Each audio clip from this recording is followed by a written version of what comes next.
Vamos a continuar este curso sobre las instalaciones humanas en la edad y el sexo. Habíamos hablado en los días anteriores de la juventud.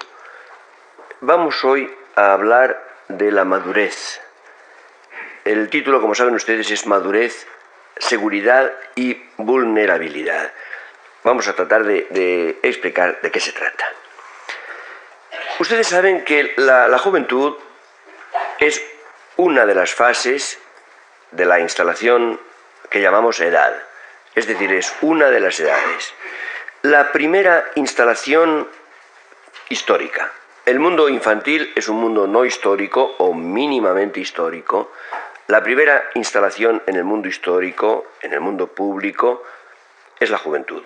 Es la fase de absorción del mundo, es la fase en que el hombre absorbe la realidad histórica del mundo en que vive, en que recibe el sistema de creencias, de vigencias, de ideas, de preferencias colectivas dominantes en la sociedad en que vive, en que empieza a reaccionar personalmente a esas presiones, a esos estímulos, y empieza a prefigurar lo que va a ser su proyecto vital y lo que va a ser, en cierto modo, el proyecto colectivo de su generación.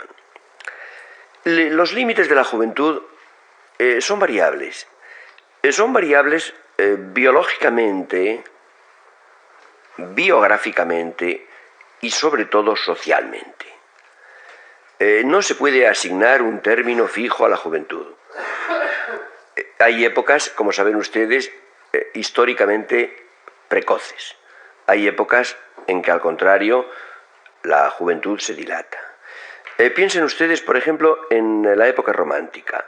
La época romántica ha sido una de las épocas más precoces de la historia, una época de rapidísima maduración, en que el hombre y la mujer se daban de alta muy pronto y tenían un ciclo vital generalmente muy breve.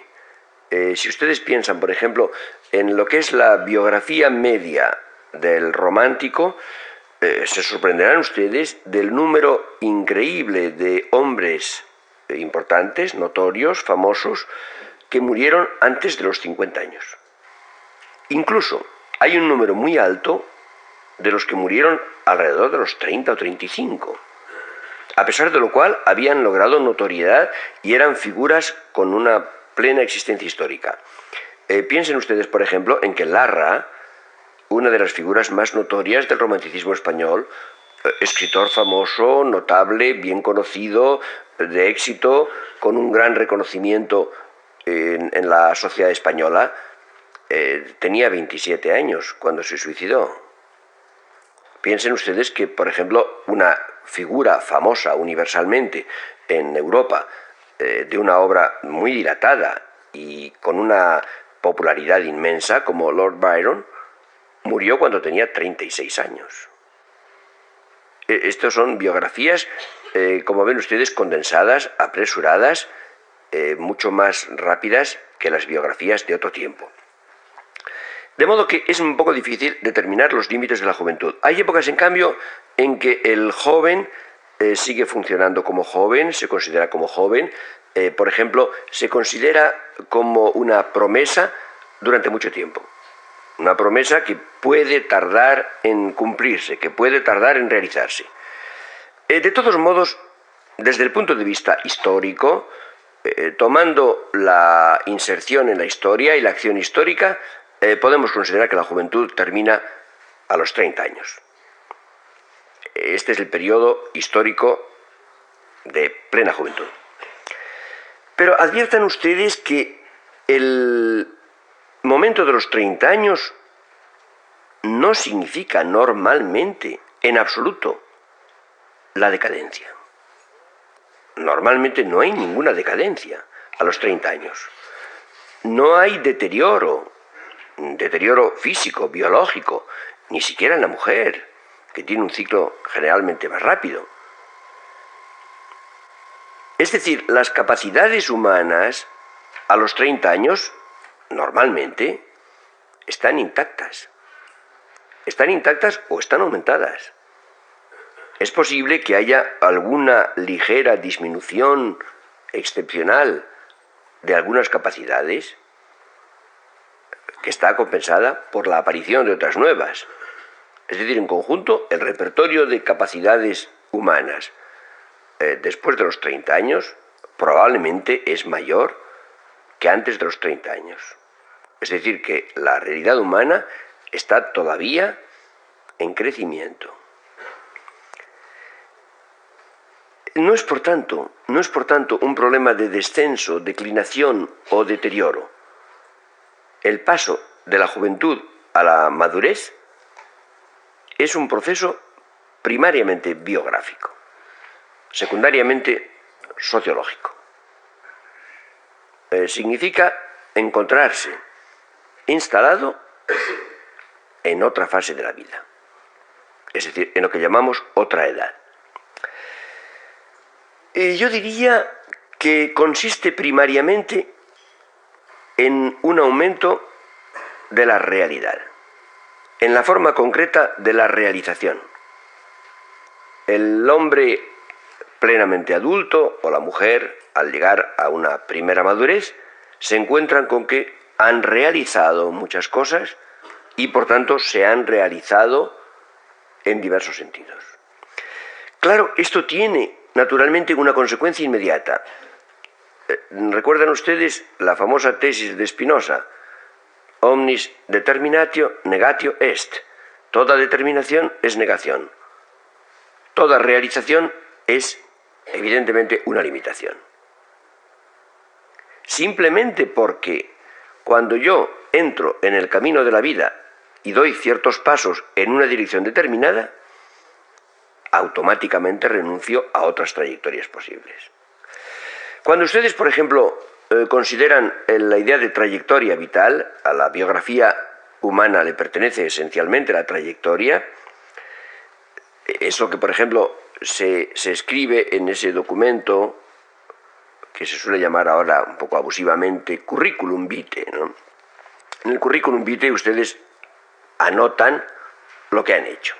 Ustedes anotan que han nacido en tal lugar y ustedes van detallando en ese currículum, en ese curso o carrera de su vida, en esa trayectoria, lo que ustedes han hecho hasta 1975. Pero evidentemente su realidad biográfica no es solo esto. La trayectoria humana no es solo la trayectoria vivida, es tanto como eso las innumerables trayectorias no vividas. No entendemos lo que un hombre hace si no tenemos presente lo que no hace. Se entiende lo que no hace y podía hacer. No entendemos el hecho de que ustedes estén hoy aquí sentados a las 7:30 de la tarde si no tenemos presente dónde podían estar ustedes ahora, seguramente en cualquier sitio mejor. Es decir, no se entiende el acto humano que consiste en haber venido a este seminario si no tenemos presentes las demás posibilidades de ustedes abiertas para hoy a las 7:30 de la tarde. Si ustedes no hubieran podido estar más que aquí, por ejemplo, porque los hubieran encerrado aquí, el estar aquí tendría una significación enteramente distinta que el haber venido porque ustedes han decidido elegir entre sus posibilidades esta, probablemente equivocándose. ¿Comprenden ustedes? Y por consiguiente, la trayectoria que yo sigo no tiene sentido más que como una entre las varias posibles. De modo que yo tendría que representar la trayectoria real no como una línea recta, curva, quebrada, como sea, sino como una arborescencia. Hay toda una serie de ramificaciones en cada caso. En cada momento yo tengo varias posibilidades, sigo una línea, sigo una trayectoria y voy dejando a la izquierda y a la derecha otras trayectorias y otras y otras, y en cada instante de mi vida ocurre así. Por eso les decía que es como una arborescencia. Ustedes imaginen un árbol con su tronco, con sus grandes ramas, con las ramas menores, con las ramillas, etc. una trayectoria real, la trayectoria vivida es una línea en toda esa arborescencia que significan las posibles trayectorias que forman parte real de mi vida. Ahora bien, si yo entro por un camino, no entro por otro. Pero si no entro, no vivo. La posición del joven consiste en tener abiertos innumerables caminos. Quod vitae sectabor iter. ¿Qué camino de la vida seguiré? Todos están abiertos, pero ninguno ha sido recorrido. Al entrar en la vida, el hombre tiene que recorrer un camino, pero naturalmente está renunciando a otros muchos. Por esto, la realización es inseparable de la limitación. Esto quiere decir que al avanzar en la vida se va produciendo la configuración de la vida, la configuración de la persona que soy yo. Y hay un primer momento, y eso es, biográficamente, el comienzo de la madurez. Hay un momento en que el hombre sabe que no será cualquier cosa. Los jóvenes pueden ser cualquier cosa. Cuando a un niño se le pregunta ¿qué serás tú de mayor?, ante él se ofrece el abanico de todas las posibilidades imaginables y también de las imposibilidades, porque no ha descubierto todavía que son imposibilidades. Cuando yo era niño, me parecía enormemente atractivo ser pirata. Pero cuando ya fui un poco mayor, encontré que la piratería tenía muy pocas posibilidades reales. Es decir, al tratar de imaginarme como un pirata real, un pirata circunstancial, un pirata aquí y ahora, es decir, allí y entonces, cuando yo era niño, resultaba que no era fácil imaginarlo en concreto. No era posible una trayectoria de pirata. Observen ustedes que ahora no es lo mismo.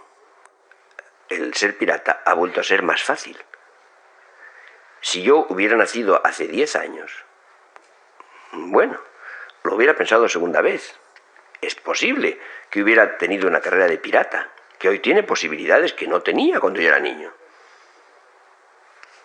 La historia da muchas vueltas, ¿no? Pero entonces no tenía porvenir. Y entonces tuve que resignarme a una segunda posibilidad menos coruscante, menos atractiva, que es la filosofía. De modo que me apareció como sustitutivo de la piratería. En todo caso, como ven ustedes, cuando yo me decido a vivir, cuando yo empiezo a vivir realmente, estoy renunciando a una serie de posibilidades. Y hay un momento en que ya sé que hay ciertas cosas que no seré. Hay ciertas cosas que no haré. No sé todavía las que seré. No sé todavía las que haré. Muchas posibilidades, pero algunas no.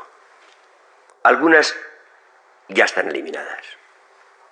Porque, por ejemplo, no tengo dotes. Reconozco que no tengo dotes. No seré pintor, no seré músico, no seré boxeador, no seré bailarín. No tengo dotes. Hay algunas cosas para las cuales claramente no tengo vocación. No seré notario. Hay otras que no seré porque la circunstancia las hace imposibles. Por ejemplo, no seré político. Si en un país no hay política, ¿cómo voy a ser político? Aunque tenga vocación de político. Como ven ustedes, la realidad psicológica, psicofísica, vocacional, social, histórica, elimina una serie de posibilidades abstractas que al intentar imaginar en concreto realmente resultan imposibles. Entonces empiezo a sentir los límites de mi vida, los límites de mi persona. Y naturalmente, la palabra límites tiene un sentido negativo, lo que no seré, lo que no soy, y un sentido positivo, la configuración. Mi vida y mi persona se van configurando, van adquiriendo forma, van adquiriendo figura, un perfil determinado. Empiezo a saber quién soy. Es decir, hay una ecuación realidad, posibilidades. A medida que aumenta la realidad, disminuyen las posibilidades, o por lo menos se cualifican las posibilidades. Yo tengo posibilidades en cierta línea, en cierta dirección, no en otras. Naturalmente hay un aspecto capital, que es la determinación del mundo histórico.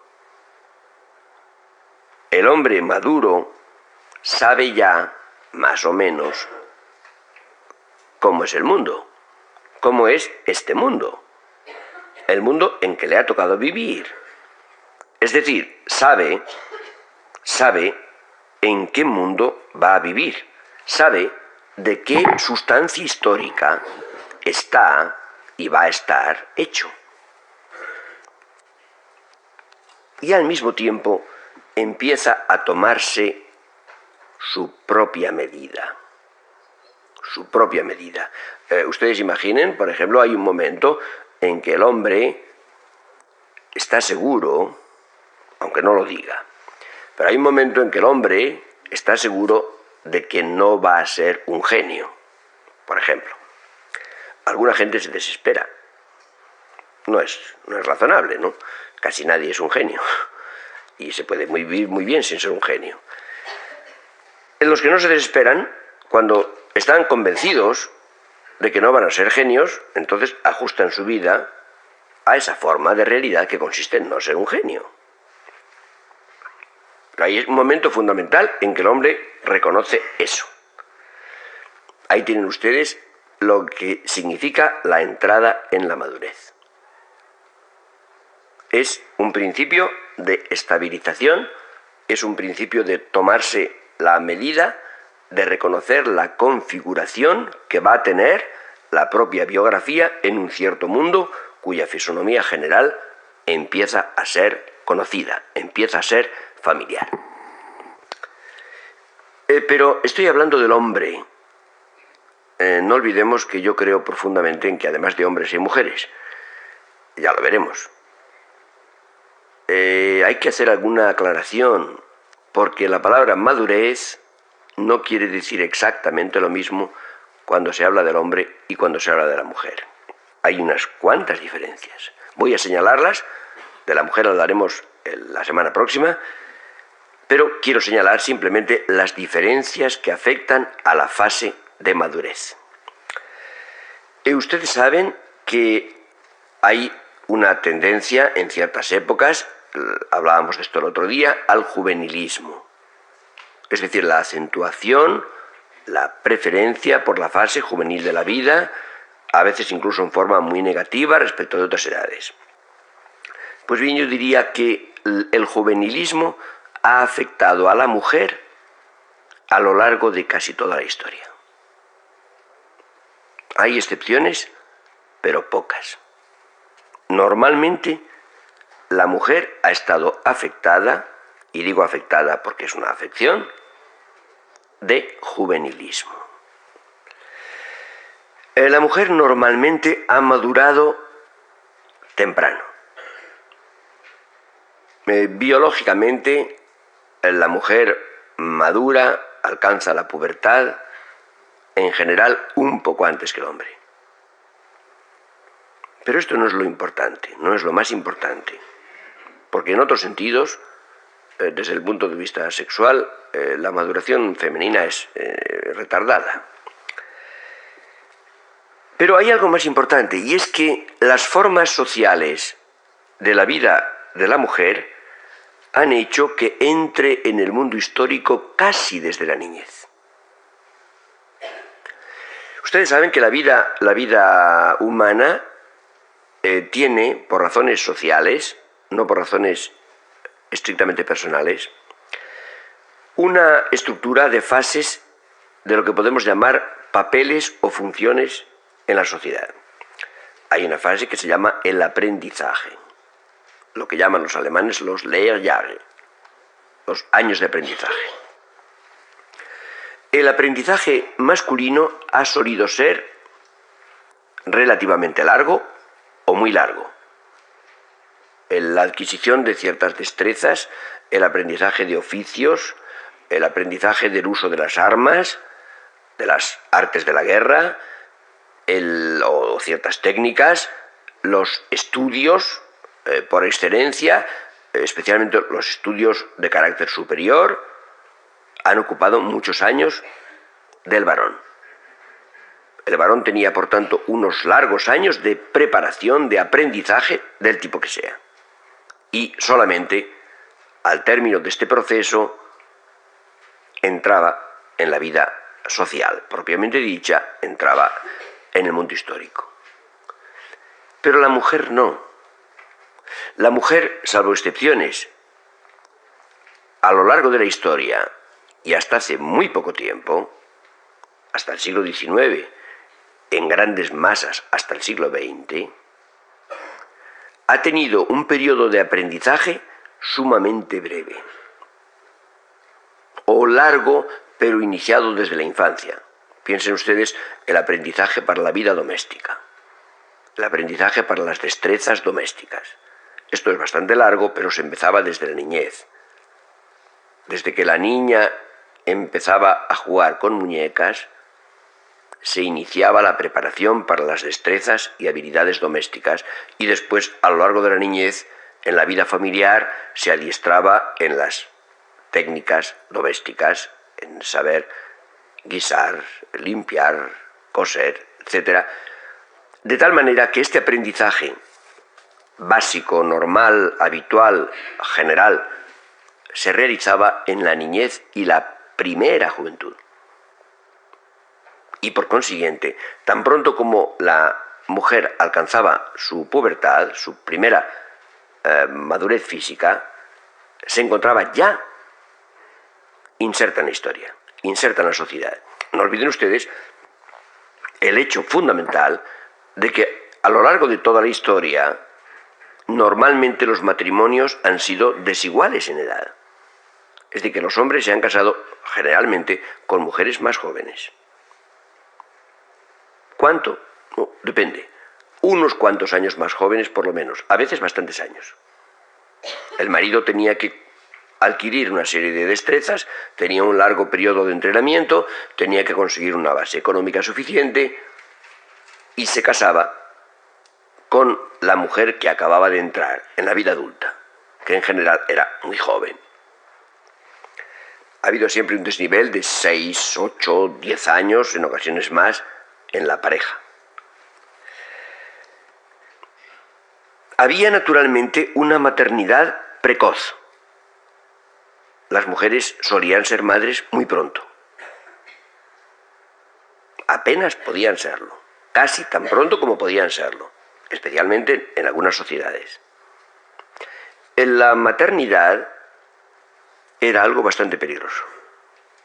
Ustedes saben que antes del desarrollo de las técnicas médicas y sobre todo de la asepsia, los riesgos que llevaba consigo el parto y sobre todo el periodo inmediatamente posterior al parto, las infecciones puerperales, eran muy frecuentes y eran gravísimas. Es decir, que el número de mujeres que morían a consecuencia del parto era muy grande. No piensen ustedes en nuestra época, en que esto es excepcional. Fíjense ustedes, por ejemplo, que en alemán, en la lengua alemana, hay una expresión que es in den Wochen sterben, morir en las semanas. In den Wochen sterben quiere decir morir de afección puerperal, morir de resultas del parto, morir en las semanas inmediatamente posteriores al parto. Esto ha dejado una construcción, un modismo en la lengua alemana. Esto indica naturalmente una vigencia social del hecho, una frecuencia estadística muy grande. Si ustedes repasan, por ejemplo, las figuras notorias de la historia, piensen ustedes, por ejemplo, en las casas reales. Piensen ustedes en el número increíble de reinas, de princesas, de infantas, que han muerto de parto o de resultas del parto. Una vez me encontré por casualidad con una lista cronológica de las reinas de España. Es increíble, me parece que la edad media que han muerto es 35 años o algo así. De modo que el oficio de mujer era muy peligroso. Fíjense ustedes que hay, por ejemplo, ciertas sociedades en que era regular, estadísticamente, repito, no individualmente, era regular el matrimonio con mujer muy joven, la maternidad temprana, la muerte probabilísima de la mujer, el segundo matrimonio del hombre. Esto, por ejemplo, lo estudia admirablemente Gilberto Freire en sus estudios sobre el Brasil del siglo XIX. Era un esquema social casi constante.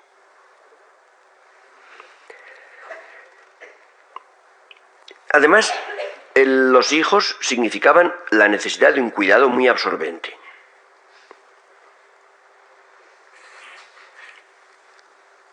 Resultaba entonces que la mujer muy joven, casada y madre en plena juventud, tenía que asumir el papel social de esposa de un hombre mayor, de un hombre bastante mayor.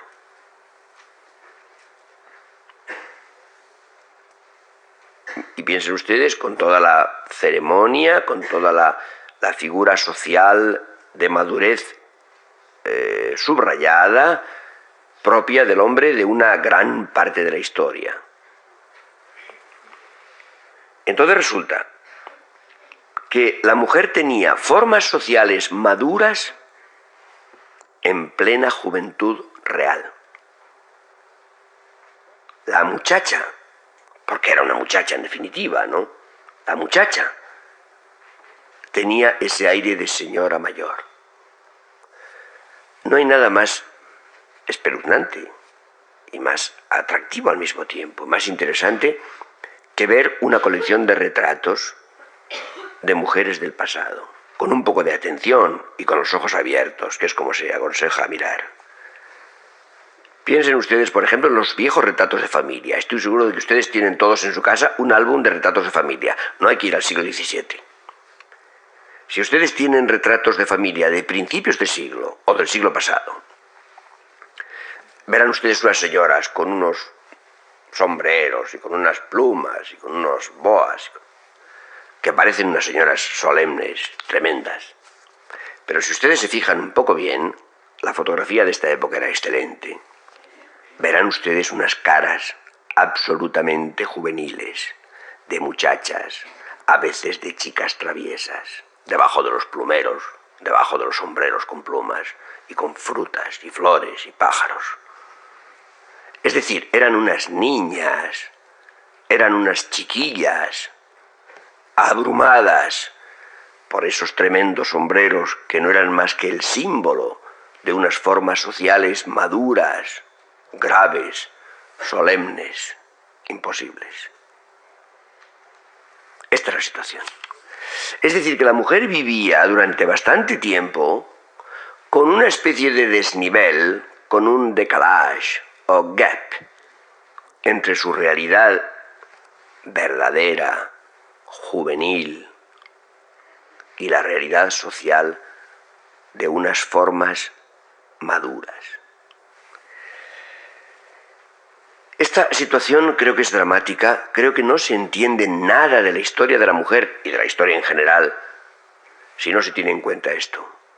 Y habría que determinar en cada caso y en cada biografía el momento en que la muchacha se hundía, en que la muchacha cedía bajo el peso simbólico del sombrero. Esto es fundamental. Pero claro está, que hay un cierto periodo en que no había dimitido, en que no se había resignado, en que seguía siendo una muchacha. Y esto explica muchas cosas de la historia y de las biografías. Añadan ustedes el hecho de que la mujer tenía también una declinación temprana, o declinación social, por supuesto, por esas formas impuestas de la madurez, pero tenía de hecho una declinación de actitud, una declinación biográfica temprana. Y en tercer lugar, una decadencia también psicofísica, biológica. Y digo en tercer lugar porque es lo menos importante. Ustedes saben la fórmula de Balzac, la femme de 30 ans, la mujer de 30 años, que es lo que llamamos en español una otoñal.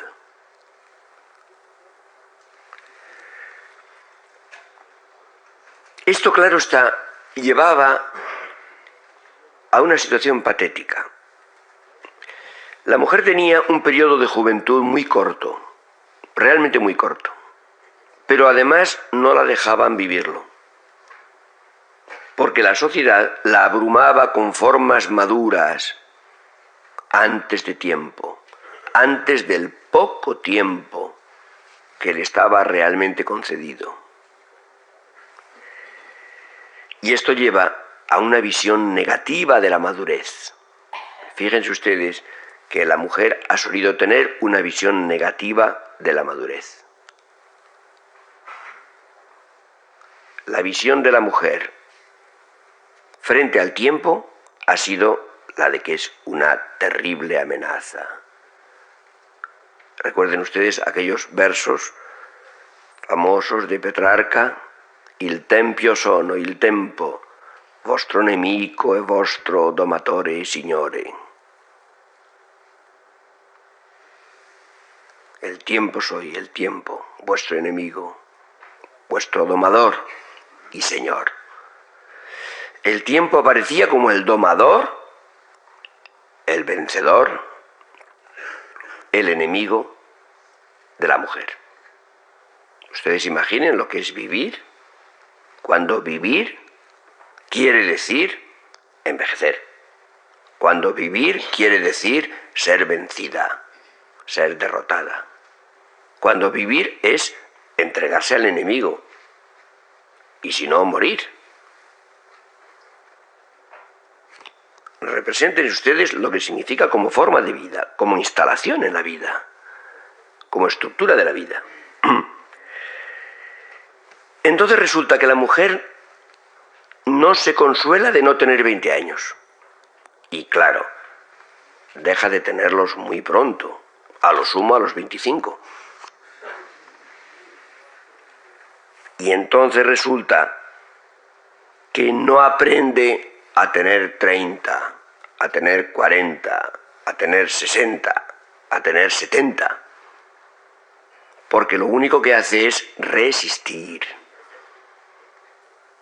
Ustedes imaginen lo que es vivir como resistencia frente al tiempo.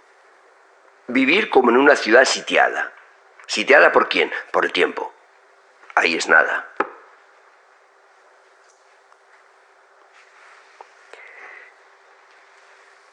Claro, dirán ustedes, pero esto ya no es verdad. Gracias a Dios, ya no es enteramente verdad. Todavía tiene bastante de verdad, pero mucho menos. Y esa es la verdadera liberación de la mujer. La verdadera liberación de la mujer es la que le ha dado 10 años más de juventud y una madurez positiva que dura otros 20 o quizá 30.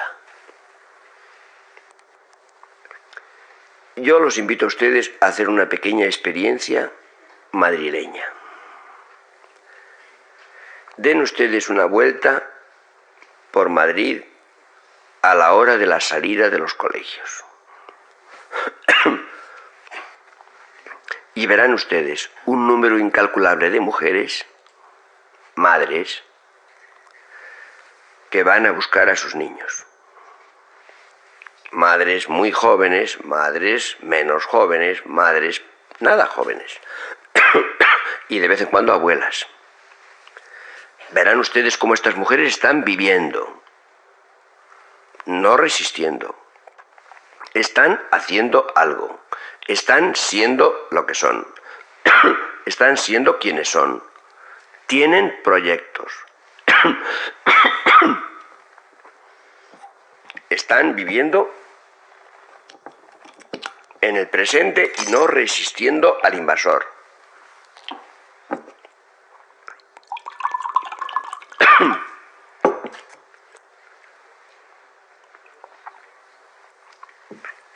Están gozando de una vida nueva que no habían tenido históricamente, salvo excepciones absolutamente minoritarias.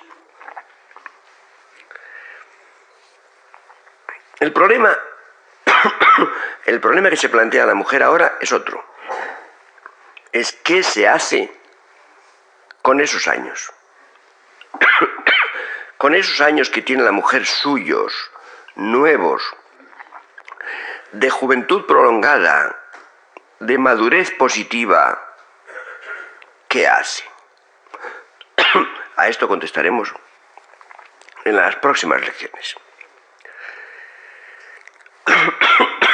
Pero dejando a la mujer de momento, volviendo a la madurez en general, la madurez es una instalación duradera. Madurez, divino tesoro, ya te acercas para quedar. La madurez dura mucho más. Desde la plena adultez hasta que se inicia la decadencia, pueden mediar 30 años, quizá 40. Es decir, eso que llamamos el rellano de la edad se convierte en algo más, es una plataforma. Es una plataforma que da estabilidad a la vida. El hombre maduro, y hoy también la mujer madura, se sienten instalados en una forma de vida que en principio dura mucho tiempo. Una forma de vida en la cual se varía poco, se envejece lentamente. Si vemos a un muchacho de 15 años y lo vemos 5 años después, ha cambiado mucho. Si encontramos un viejo de 80 y lo vemos a los 85, si es que lo encontramos, ha cambiado mucho. Pero entre los 30 y los 60, por ejemplo, o más, no se cambia mucho en 5 años, ni en 10 años. Frecuentemente vemos a una persona al cabo de 20 años. Ha cambiado poco. Parece la misma. Y hay, por tanto, una ilusión de permanencia, de estabilidad, lo cual tiene una consecuencia gravísima, negativa. El hombre actual se siente de tal manera instalado en la madurez que olvida inventar la vejez, olvida imaginar la vejez, no la prepara, lo toma de sorpresa.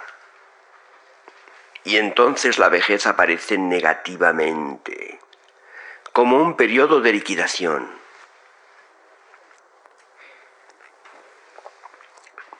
Adviertan ustedes que se emplea con frecuencia un verbo inquietante, el verbo llegar. Se dice, este hombre ha llegado. Qué espanto, ¿verdad? Se entiende el triunfo profesional, el éxito, quizá la riqueza, el poder, la fama. Ese hombre quiere llegar, o ha llegado ya. Pero esto significa un descenso automático de la tensión proyectiva. Significa una aversión a lo cuantitativo. el hombre cuya ambición es llegar. Lo que quiere en cada momento es más. No algo nuevo, sino más. Y entonces su vida se cuantifica. Su vida se convierte en un asunto de cantidad, un asunto de más y de menos. Fíjense ustedes que la lengua tiene expresiones extraordinarias. En general, la lengua sabe mucho más que nosotros. Por ejemplo, en la lengua española existe el prodigioso adjetivo metalizado. Decimos de un hombre que está metalizado. Un hombre a quien lo que le importa es el dinero, un hombre que vive para el dinero, decimos está metalizado. Y es cierto, está metalizado, está convertido en realidad metálica, empleando la metáfora del metal para el dinero. Está hecho metal, está hecho dinero. El dinero es la sustancia, el argumento de su vida. Pues bien, el hombre cuya ambición se convierte en cuantitativa está cosificado, está convertido en cosa. Deja de proyectar, deja de innovar. La codicia y el afán de seguridad son los resortes principales de la madurez. Imaginen ustedes la actitud del hombre maduro que cree que sabe ya. Ya sabe. Ya sabe de qué se trata. Ya sabe lo que va a pasar. En nuestra época está dominada por el afán de seguridad. Fíjense ustedes que los partidos políticos de todo el mundo incluyen en primer lugar los programas de la llamada seguridad social. El hombre quiere seguridad. Ustedes saben, por ejemplo, que cuando acabó la Guerra Mundial triunfaron los laboristas con Mr. Attlee en Inglaterra y derrotaron fácilmente a aquel genio increíble, lleno de imaginación, que se llamaba Winston Churchill. ¿Por qué? Pues porque el programa laborista era un programa de seguridad social. Y entonces ofrecía retiros, viudedades, orfandades, asistencia hospitalaria. Cuando alguien se queda calvo le regalan una peluca. Cuando no tiene buena vista le ponen unas gafas. Cuando se le caen los dientes le ponen dentadura postiza. Y entonces desde la cuna hasta la sepultura, o desde antes de la cuna, desde el embarazo de la madre, está asistido por el Estado. Y todo es seguro. Y ya sabe lo que le va a pasar. Es decir, sabe que no le va a pasar nada. Eso es lo que el hombre de nuestro tiempo quiere. No nos engañemos. Esta época tan juvenilista, esta época tan aparentemente juvenilista, es una época de vocación de madurez, en el mal sentido de la palabra. Incluso los jóvenes, hagan ustedes examen de conciencia y díganme ustedes cuántas cosas realmente inseguras, arriesgadas, expuestas, hacen y quieren los jóvenes. Si no tienen como ideal un ideal de seguridad, que es lo menos juvenil de este mundo. Hace mucho tiempo, en este libro que alguna vez cito, Antropología Metafísica, traté de formular cuáles son las cuestiones últimas de la filosofía. Ustedes saben que Kant enumeraba 4 cuestiones últimas, fundamentales de la filosofía, y decía que todas ellas, en el fondo, se podían reducir a una: ¿qué es el hombre? Y esto es, decía, el tema de la antropología. Siento no estar de acuerdo con el genial, admirable, increíble Kant. Toda mi veneración va hacia él, pero no puedo estar de acuerdo. Y no puedo estar de acuerdo por varias razones. En primer lugar, la pregunta ¿qué es el hombre? Es un error. Porque el hombre no es un qué, sino un quién. Y tan pronto como preguntamos ¿qué?, estamos perdidos y tendremos una respuesta falsa, inadecuada. En segundo lugar, yo creo que las preguntas básicas de la filosofía no son 4, no son más que 2. Pero en cambio no se pueden reducir a una. Son irreductiblemente 2. Y estas 2 preguntas tienen un carácter que parece como la noción de corpúsculo y la noción de onda en la física de Heisenberg. Ustedes saben que yo puedo interpretar una onda o como corpúsculo. Pero si la determino como onda, si la interpreto como onda, el carácter corpuscular, es decir, el lugar, no queda determinado. Y si la tomo como corpúsculo, su carácter energético queda indeterminado. Esto es lo que llama Heisenberg el principio de indeterminación. Pues bien, las 2 preguntas son tales que en la medida en que contesto a una, no puedo contestar a la otra. Y lo malo es que necesito contestar a las 2. Y ahí está el conflicto de la vida. Las 2 preguntas son, primera, ¿quién soy yo? Segunda, ¿qué será de mí? Estas son las 2 preguntas fundamentales. Estas son las preguntas insoslayables, irreductibles. Necesito contestar a las 2. Pero en la medida en que contesto a una, no puedo contestar a la otra. Cuando el hombre quiere seguridad, cuando el hombre quiere saber qué será de él, ¿está seguro? Y esto lo necesitamos todos. Necesitamos saber qué será de nosotros. Necesitamos saber que vamos a poder terminar esta reunión vivos. Necesitamos saber que no va a haber un incendio ahora mismo, que no se va a hundir el suelo, que no va a haber terremoto, que no va a estallar una bomba. Necesitamos saber que vamos a comer esta noche y mañana. El hombre necesita seguridad para poder vivir. Cuando sabemos qué será de nosotros, cuando creemos que lo sabemos, nos vamos rodeando de una corteza sólida, dura, algo así como madera. Cuando yo era niño, cuando yo era muchacho, muy joven, los adultos, los hombres maduros, me producían una impresión como de árboles. Me parecían rodeados de una corteza. Los encontraba aislados, acorazados, como con una especie de dermatoesqueleto duro, exterior. En esa medida me parecían menos sensibles, me parecían menos vivos.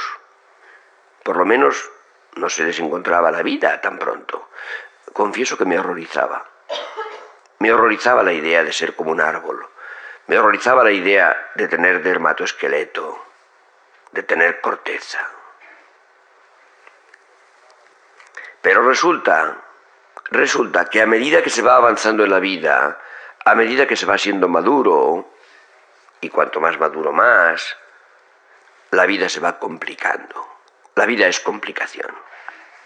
La vida se va entretejiendo con todo.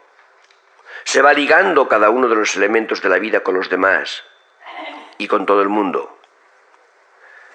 Esta es la diferencia que hay entre un libro, por ejemplo, de un autor muy joven y un libro de un autor maduro. Por ejemplo, el mismo autor. No es que el hombre maduro sea más inteligente que el joven.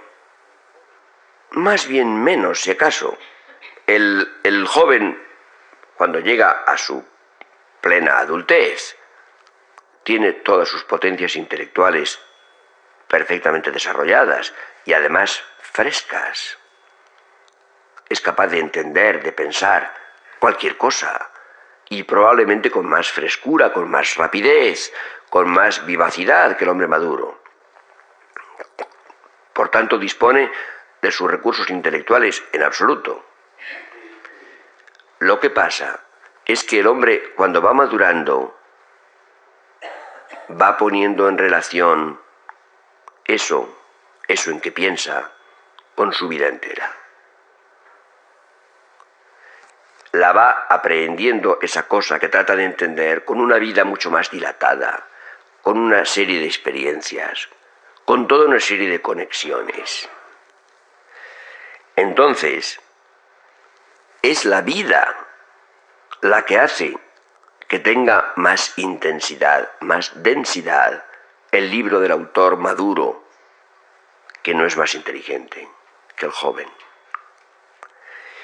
Yo recuerdo, cuando yo era muy joven, publiqué un libro titulado Miguel de Unamuno.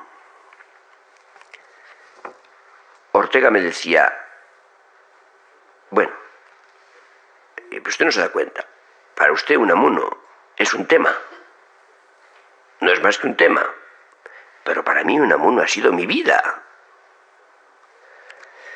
Yo no lo entendía y además me indignaba un poco. Un tema. Yo había puesto toda la vida en hacer este libro sobre Unamuno. Lo había escrito con el alma entera. Pero ahora veo que Ortega tenía razón. Claro, yo había puesto mi vida a estudiar Unamuno, pero era una vida de 20 y tantos años. Es decir, muy poca vida. Era un tema vital, pero era un tema. Para Ortega, Unamuno era su vida misma. Ortega se había pasado su vida luchando con Unamuno, admirándolo, siguiéndolo, irritándose, tratando de corregirlo, desesperándose, reconciliándose. Estaba entretejido con su vida, era su propia vida real, su trayectoria vital. Para mí no podía serlo cuando tenía 27 o 28 años. Esta es la diferencia fundamental. Es decir, la vida adulta, la vida madura, tiene una organización superior a la relativa inconexión, a la tenuidad, a la simplicidad de la vida juvenil, que es maravillosa también. Lo que pasa es que en la juventud la única actitud creadora posible en la juventud es la inocencia. El joven no puede ser creador más que desde la inocencia. Y si renuncia a la inocencia, renuncia totalmente a la creación.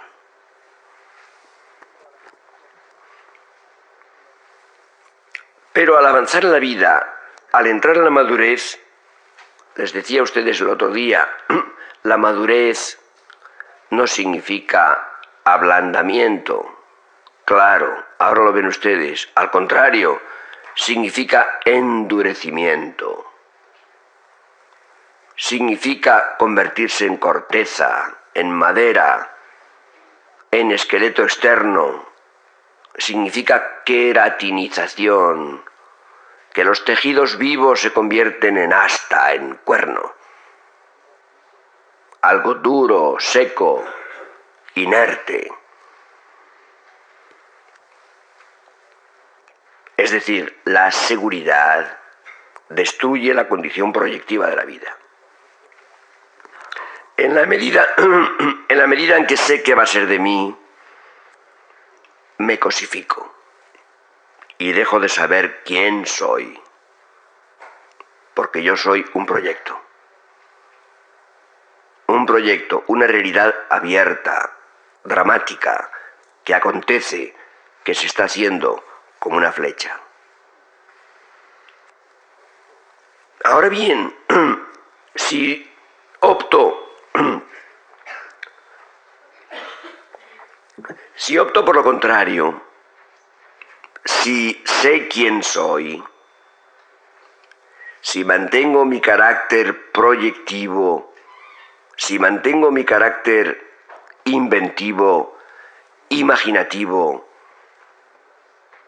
si tengo un proyecto siempre abierto,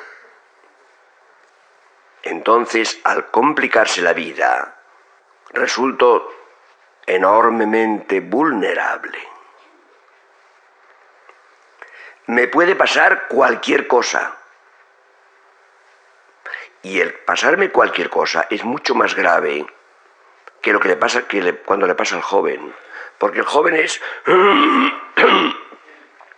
relativamente inconexo, es relativamente independientes unos elementos de otros, no están profundamente trabados.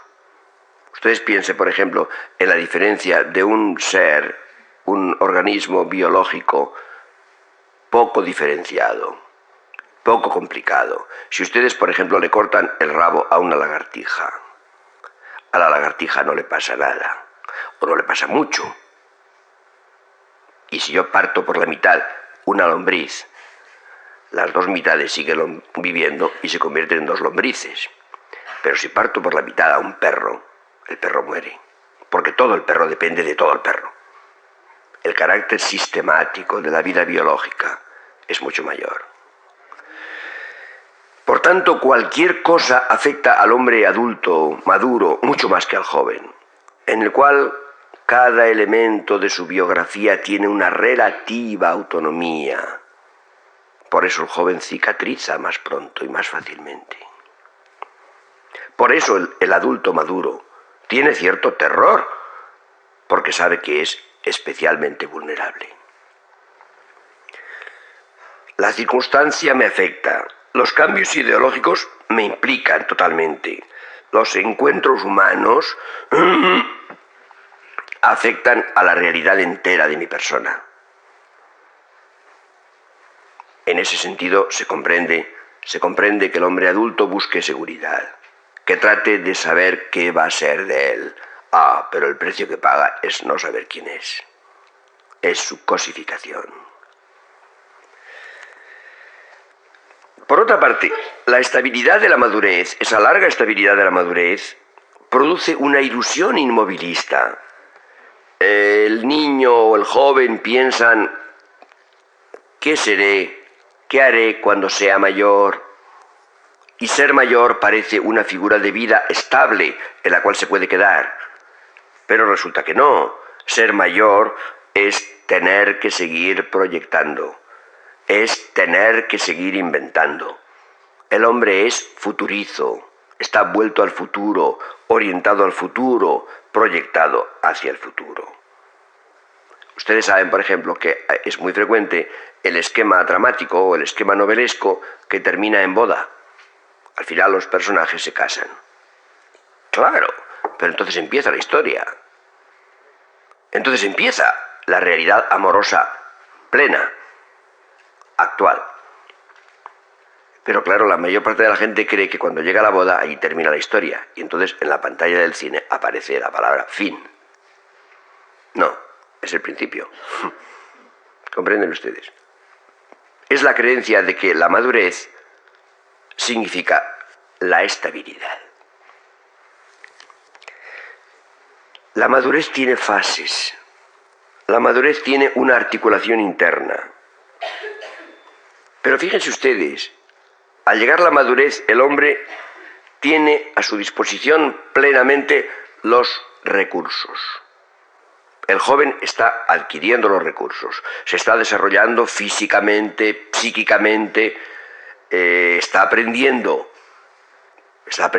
lenguas, química, biología, medicina, está aprendiendo carpintería o el modo de labrar el campo, lo que sea. Pero ya lo ha aprendido, ya lo sabe, ya está desarrollado física y psíquicamente, tiene todos los recursos. Entonces debería el acento ponerse en el otro elemento, en los proyectos. Esta es la cuestión. El hombre tiene que seguir proyectando y mucho más gravemente porque hasta la madurez el proyecto es primariamente conseguir los recursos. El proyecto del niño es primariamente crecer. El proyecto del joven es primariamente aprender. En un sentido total, naturalmente, aprender cómo es el mundo, aprender qué es vivir. No solamente el aprendizaje, digamos, educativo, escolar. Pero cuando se llega a la madurez, el proyecto es ¿quién voy a ser?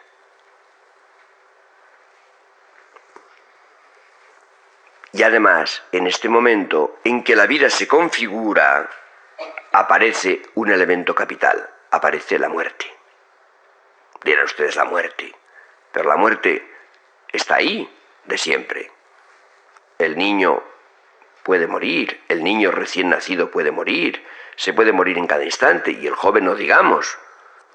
Sí, pero el niño no piensa en la muerte, el niño no sabe que va a morir, y el joven piensa en la muerte, pero piensa que por ahora no, que todavía no. Es decir, el riesgo de la muerte, sí, cuenta con él, pero no cuenta con la muerte real porque cree que no va a morir. Cree que va a morir dentro de 80 años. Pero claro, esa muerte no puede imaginarla. Ustedes los jóvenes, si imaginan que van a morir dentro de 60 años o dentro de 80 años, no saben ustedes quién va a morir. Va a morir alguien que se llamará igual que ustedes, pero no saben quién es, porque ustedes no pueden imaginar al viejo o la vieja que serán ustedes dentro de 60 o 70 años. No pueden imaginarlo. Por tanto, esa muerte no va con ustedes, no va realmente con ustedes. Por esto, la actitud del joven es como la de don Juan Tenorio: largo me lo fiáis. Sabe que puede morir, pero esa muerte no es suya. El hombre adulto, el hombre maduro o la mujer madura cuenta con la muerte real. Sabe que ese que va a morir, cuando sea, todavía no, por ahora no, pero sabe que es él mismo. Cuando yo pienso en mi muerte, no es que cuente con ella para esta tarde. Espero que no. Es posible, pero espero que no. Incluso tengo cierto optimismo, quién sabe. Yo tendría ganas de ver el siglo XXI, por lo menos asomarme un poco, ¿no? Pero aun suponiendo este optimismo, aun suponiendo que llegue al siglo XXI, que no es muy probable, pero vamos a suponerlo, estoy de buen humor esta tarde, ese que morirá en el siglo XXI soy yo. Inconfundiblemente, lo reconozco perfectamente. Tendrá mi misma cara, un poco más vieja. ¿Comprenden ustedes? Y por tanto, esa muerte es una muerte real, es la mía. Es decir, la vida mía aparece configurada por la muerte real con la cual cuento, en función de la cual vivo desde ahora. Como ven ustedes, por tanto, la limitación de las posibilidades tiene el aspecto de realizaciones y renuncias. Y al avanzar en la edad, cada vez hay más cosas de las cuales me digo, esto ya no lo haré. Recuerden ustedes que al empezar la madurez, el hombre dice, esto no lo seré, esto no lo haré. Al avanzar en la vida, lo decisivo es el ya. No es que tal cosa no la haré porque no podré hacerla, porque no puedo hacerla, o porque no quiero hacerla, o porque no me interesa, o porque no es posible en el mundo actual. No, son cosas que me parecen perfectamente posibles, que me parecen perfectamente atractivas,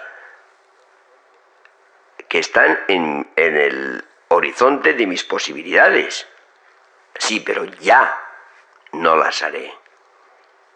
Si las hubiera hecho antes, pero ya no las haré. O bien, tengo que elegir. Yo querría hacer tales cosas. ¿Cuáles cosas? Tantos libros, tales viajes, aprender algo nuevo, dominar una nueva ciencia, aprender tales lenguas que no conozco. Pero ya sé que no puedo hacerlo todo eso. Puedo hacer, si quieren ustedes, cualquier cosa de esas. Si yo, por ejemplo, pienso en un cierto repertorio de libros que yo quisiera escribir, de títulos que me están llamando, bueno, puedo escribir en principio cualquiera de ellos, pero todos no. Ya no tendré tiempo. Tengo que elegir. Imaginen ustedes lo diferente que es la actitud del joven. El joven puede escribir lo que quiera. El joven no tiene que renunciar a ningún libro. Se le ocurren 10 libros, maravilloso, los escribiré todos. Se le ocurren 20 libros, maravilloso, los escribiré todos. A medida que va pasando el tiempo, va uno viendo que ya no escribirá 30 libros, que ya no escribirá 20 libros, que ya no escribirá 10 libros. Depende de la edad y de las posibilidades. Hay que elegir. La vida aparece entonces como una rigurosa limitación que impone opciones estrechas. Pero claro está, hay otro aspecto importante, positivo, y es que el hombre maduro no tiene solo sus proyectos, tiene su pasado. Posee el pasado, posee su realidad. Fíjense ustedes que las lenguas tienen peculiaridades. Por ejemplo, en alemán o en inglés, para preguntar la edad, se pregunta ¿cómo viejo es usted? Literalmente. Wie alt sind Sie? How old are you? Literalmente, ¿cómo viejo es usted? En español se pregunta fundamentalmente ¿cuántos años tienes? Es una concepción positiva de la edad. Ahí tienen ustedes un extraño optimismo del español. El español tiene sus vetas recónditas de optimismo. ¿Cuántos años tienes? Y se contesta 20. Entonces otro contesta yo 60. Soy mucho más rico. ¿No tienes más que 20 años? Yo tengo 40 más. Claro, es que yo también tengo 20 años. Lo que pasa es que no los tengo solos, sino bien acompañados. Esta es la cuestión. El joven tiene 20 años solos. Yo también tengo 20 años, pero en muy buena compañía. Pero los tengo. Claro que los tengo. Los tengo, los conservo. Esa es mi principal realidad, mi principal sustancia.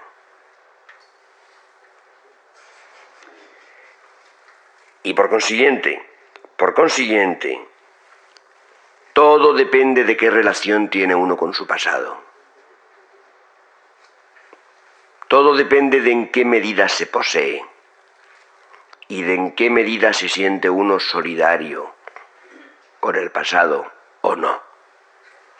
Ese pasado que es mi sustancia, que es mi haber, que es mi única riqueza, es una posibilidad, es algo en lo cual puedo residir, es algo que me hace compañía, es algo en que me subo para mirar el mundo desde esa altura, o es una cadena, o es una vergüenza.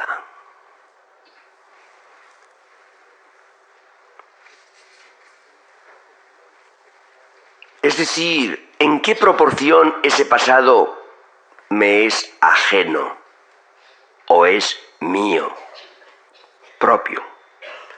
Cuando se habla de alienación, ¿cómo no se le ocurre a nadie de hablar de la alienación de la propia vida, del propio pasado? Si yo me vuelvo a mi vida pasada y la reconozco como mía y digo, es mi vida, esta situación no es comparable a la actitud del que tiene que repudiar su vida. Tiene que desentenderse de ella porque le parece falsa, porque le parece una costra, una excrescencia o una secreción malsana. Es decir, hay una fórmula de equilibrio entre la autenticidad y la inautenticidad. Es decir, ¿esa vida es mía o no es mía? ¿En qué medida lo es? A medida que vamos viviendo nuestra vida u otra. Eso que estamos haciendo ahora ¿Lo hacemos realmente nosotros o no? ¿Es auténtico o no? Porque es lo que tenemos, es lo que tendremos. Dentro de 10 años, ustedes tendrán como realidad esto que están haciendo. Y están ustedes ahora eligiendo quién van a ser para luego, para siempre. Cuando se llega a la madurez, cuando se está avanzado en la madurez, se proyecta uno hacia la vejez. Pero una cosa es proyectarse hacia la vejez y otra cosa es proyectar la vejez. Una cosa es la proyección hacia la vejez y otra la proyección de la vejez. Ustedes saben que los antiguos escribían tratados de senectute, tratados sobre la vejez, en general insinceros. Hay un elemento de insinceridad en la cultura clásica que no debemos ocultar. Solían ser pinturas idealizadas y falsas de la vejez. Pero entre eso y el actual horror a la vejez hay un abismo. Piensen ustedes que actualmente el hombre actual, digo el hombre actual porque es lo que es vigente, pongan ustedes las excepciones individuales que quieran. El hombre actual tiene la impresión de que la vejez es simplemente el desecho. Son las sobras. El lugar adecuado en la mentalidad actual del viejo es el cubo de la basura. Ni más ni menos.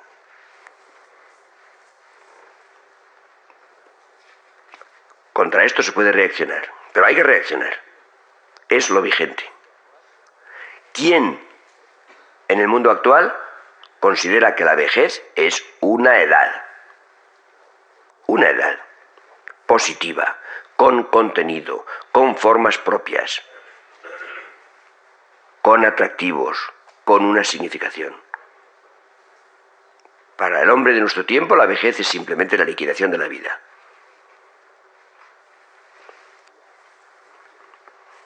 Y quizá lo mejor sería acabar con los viejos echándolos al cesto,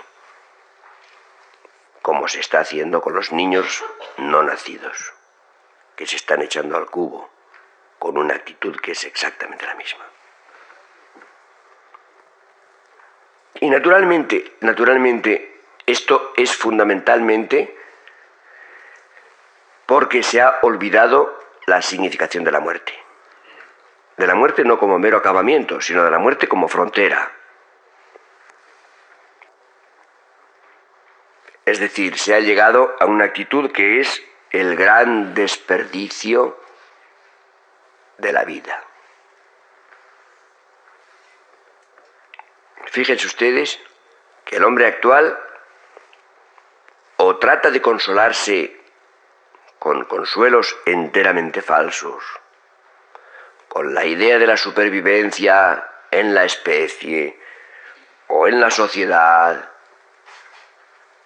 ¿A mí qué me importa si yo no sigo viviendo?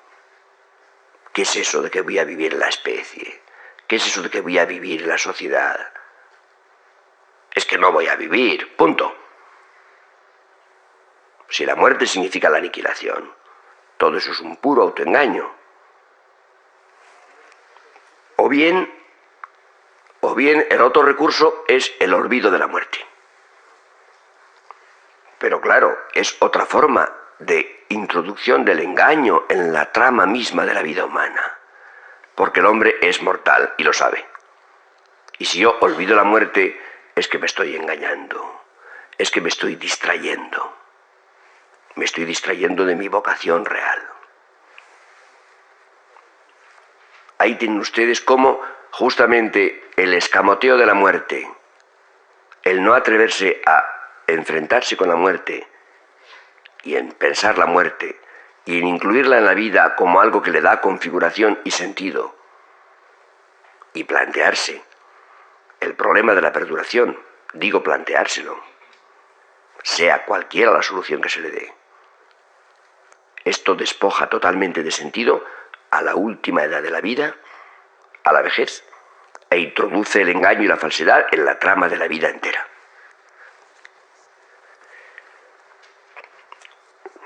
Esto es la madurez. Pero todo esto que he dicho, acontece en dos formas: hombre, mujer. Y no solo en dos formas distintas.